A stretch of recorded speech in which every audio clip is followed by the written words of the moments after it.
I'm so glad to see y'all. Thank y'all so much for subscribing. At least 5,000 subs. I hate commercials, or advertisements. So that's my gift to y'all. Thank you so much for subscribing. I appreciate every single one of you. And now let's get started.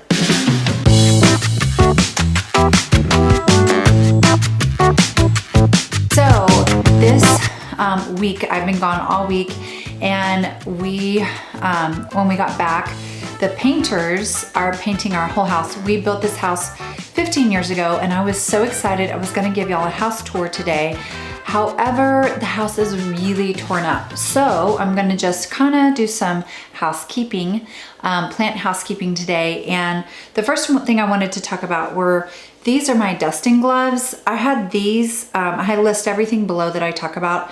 I had these on there for a while, but this one is my favorite contender. So on dusting gloves now, this one is the link, the Amazon link listed down below. I love these. And the reason I love them is when we got back from vacation, every plant in the house has a layer of dust on it. And it's a huge job if any of you have done it before. So this is my Mayoi. It's a philodendron Mayoi. And it's, it has dust. So if it's kind of loud, the painters are still here and you will be able to hear them in the background. But I just kind of lightly dust them. And because it's microfiber, you don't really need much more than the gloves to dust your plants. You can make a spray too, but I'm just going around and dusting the plants. My very first video, maybe the second one, I made a moss bowl. And the second it dried out and started shedding, I just thought, no, this is not for me. So what I like to do for my moss poles is I like to use jute or some kind of, I'm gonna try to get it to focus, some kind of string that's kind of furry and has anything rough, your plant will grow up. Glue gun to make it adhere better. The most common pole that I use for my bigger plants, my monsteras and those plants, I like to use a 1/2-inch PVC pipe, and I try to cut it pretty tall. Hers has grown about 10 feet tall. So seeing hers on her channel made me realize how tall that plant was gonna get. And that one I did a 1/2-inch PVC pipe, and I just wrapped it in jute. So that's what I use for a moss pole. Yeah, the whole purpose for me, if there's anything messy, it's not gonna stay in our home very well. This is another one. I purchased this little cute, whatever this thing is, at a plant store. And this is a Monstera Peru.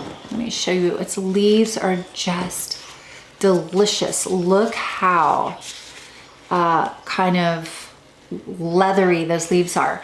But this thing has grown really, really quickly, much faster than any pothos for me. And look, I only have this one stalk. So what I did with this one is I cut it off right here, and I got 2 or 3 cuttings out of it. I'm gonna put them in water, and then once I get roots, I'm gonna go ahead and put them here, kind of repot the whole thing and have them grow up as well and make it a little bit thicker and meatier plant. Right now it's delicate and airy, and we want it thick and meaty. And this one is a plastic straw. This has been such a cute plant too. Can't remember offhand what it is, but I love this Velcro too. Anything, bamboo stick, anything when I'm kind of getting going with a plant, just stick a bamboo in there, do a little plant Velcro, and I need to do something about this one. Okay, so we don't have doors right now, so you can hear everything. But one of the things I put into water, and I wanted to show you, hopefully it will focus, is this triangularis. I don't know if y'all remember, but every leaf fell off. And so I decided it was still alive. Let me see if I can get it to focus. Yeah.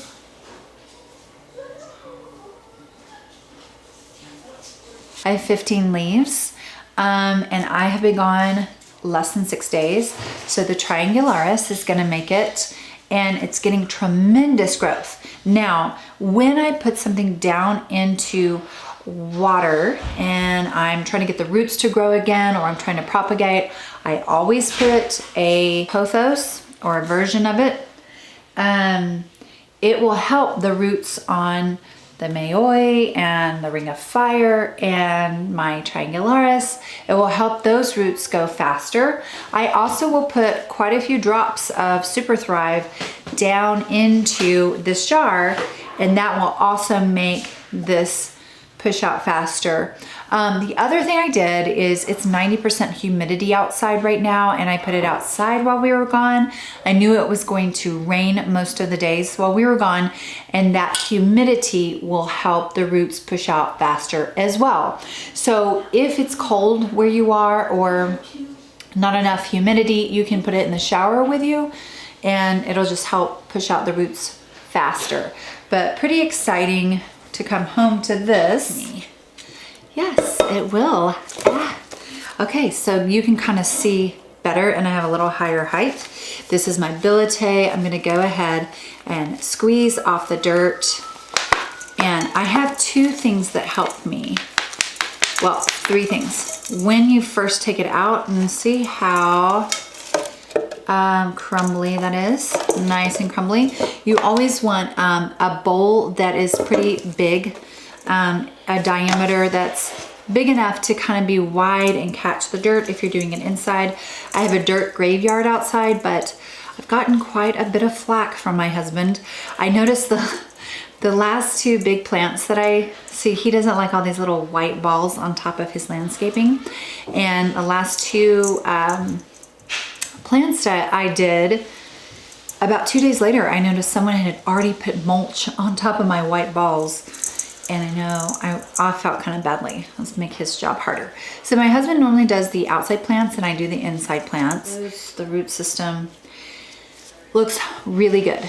Okay, so what I'm gonna do with these roots, see how much dirt is on them? I am going to pause the video and go wash off the dirt. Superheroes, when I am repotting a new plant, number one superhero is going to be hydrogen peroxide. I have started doing it almost every time as a preventative for the plant developing root rot. So I will wash this plant and spray it with hydrogen peroxide. I let it dry, and I have a little bottle, I pour that in. And then number two is going to be my Super Thrive foliar spray. I have this linked below. Once these roots dry out, I will spray it with a foliar spray and then let it dry again before putting it into leca. So when I come back, my roots will be cleaned off and I will have sprayed it, dried it, sprayed it, and dried the roots out. This just helps it get a really good start. The Super Thrive is something that will help the plant not have as much shock when you're taking it from the dirt to the leca. I added about a teaspoon to 2 teaspoons for a full thing of water of Epsom salt. And Epsom salt will help your roots tremendously. It will help them push out new roots and really thrive in the new environment of leca. And I just shake it until the Epsom salt is kind of broken up in there. Okay, so I don't know if it's okay, but I used a hair dryer to dry the roots out. They're still a little dirty, but I'm actually okay with that. Now, people ask all the time what pots to use. And y'all probably know my favorite are the Easy Grow Hydro pots. I'll put the link down below. It's a pot inside of a pot. The cash pot is solid, and this one has little holes, and then it has a meter that tells you when it's wet. However, I don't have all of my plants in these. Like for this plant, if it were a little smaller, here's a cash pot, which is outside, and there's just the little nursery pot. You can reuse these and put leca in them, and then you can kind of see down in the bottom if it's wet. You don't have to have the Easy Grow Hydro pots. So this one though has, I mean, that's a pretty hefty root system, And so it's going to drink pretty well. Now, that's something that's really important when you first start in leca. If it only has this much root, it's gonna take 6 months before your plant starts really adapting to leca. If it has this much roots, and I can get it in a pretty small pot, but it will be drinking quite a bit. So I can stuff it in there, but I just have to keep in mind it has a nice hefty root system, and I'll probably have to transfer it in a couple of months because they're floppy. And I just cover the bottom. This pot's kind of dirty. Maybe an inch, a half an inch to an inch. And whenever I water it, I only allow the water to be a half an inch. Like if I poured the water in and then plop this in there, it would only have half an inch of water. Then when this displaces it, it goes up to an inch. So I'm very conservative on the water on the bottom. Never fill it more than half an inch to an inch. I don't know what 30% is. I would never do that. So, and today I just have leca. I'm out of volcanic pumice. So there's a little mixed in, but, and this, I like to use volcanic pumice if the top is really heavy. I think for today, leca is gonna be fine. Okay, so that's pretty good. I got all the roots down in on top of that half inch of leca to 1 inch of leca, and the top, see how it's just right. Now, this will be a little tight in the end, definitely tight in the end. However, if I want this to have a really good start, I like it snug. I have done leca, which is the perfectly smooth pebbles. I did that at the beginning. Everyone seems to find that easily at IKEA. And then as I progressed and I enjoy bigger plants and heavier cactus, top heavy plants, I found that odd shaped leca balls work better for me, and I have my link down below. It's a 40-pound bag. I think California is real strict and won't allow it into the state, but everyone else should be able to get their hands on that. Also, there are more and more hydroponic stores popping up in cities and areas close to you. So we have a hydroponic store in San Antonio, and he carries wonderful things and has gotten me my volcanic pumice, which can be expensive on Amazon. I think his is maybe half that price. So I just keep piling on until it won't move anymore. I want it to be pretty steady, steady Eddie. And then I can tell that the leca needs to really settle. I don't know if you can see that. There are some blank spaces between that leca. You don't want any blank spaces between the leca. So you can bang it on the table, but what I like better is a stick. I like to stick a stick down in there and just kind of make the cereal go to the bottom of the bowl. Put it on the table. This is what I like a little bit more about volcanic pumice, is I am able to really get contact with all of the roots. These bigger pebbles, it's kind of harder to do that, to do it really well. I'm still having to shake it. Just be really patient, and a lot of times I'll do this and then it's not perfect, like it pops up or roots are hanging out or it falls over.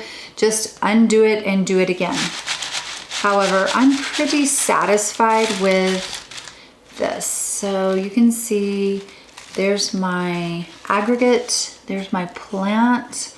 Probably this plant would like it if I put a little bit of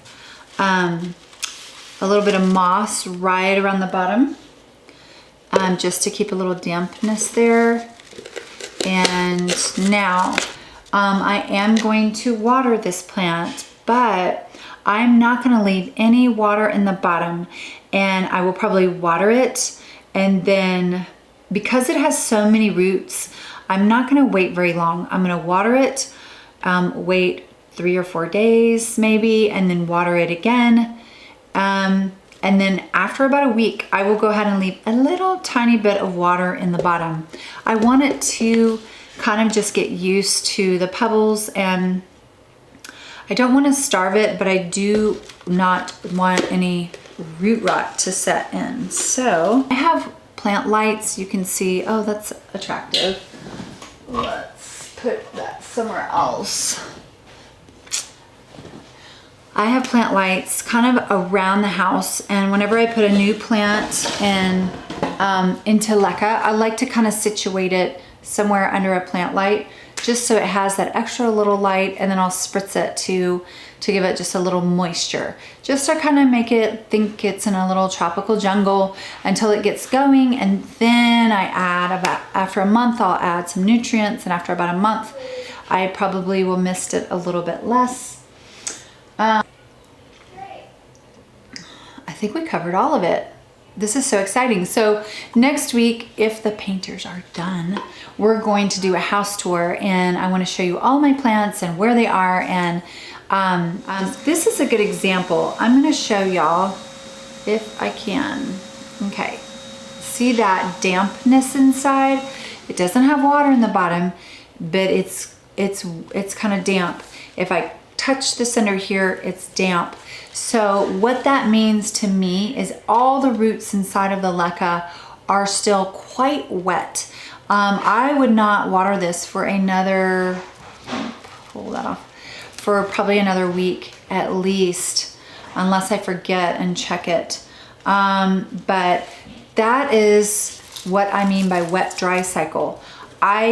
This is a wet plant. It's very wet. If you took it out, the whole root system, all of the leca's wet, even though there is no like really any water in the bottom. And you can see there's still a little wetness around here. This is a very wet plant. The other clue I have is when I'm holding it, it's kind of heavy. A heavy plant is a wet plant. So there can be 0 water in the bottom, but if you feel it and there's heft to it, that means it's a very wet plant. And if I feel it and it's light and airy, that's when I water. My jewel orchid, these really bend towards the light. So try and rotate them quite a bit if you can. Question of the day.